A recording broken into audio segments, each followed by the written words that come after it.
Hello, good afternoon. So, andito naman tayo sa daan.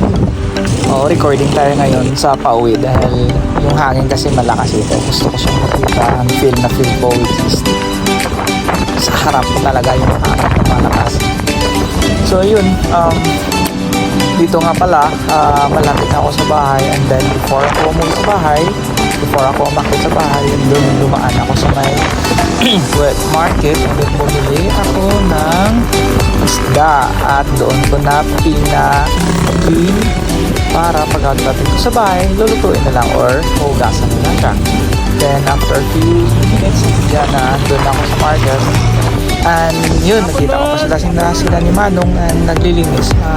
Saludo ako sa inyo, Manong. And yun, nandito na si isda.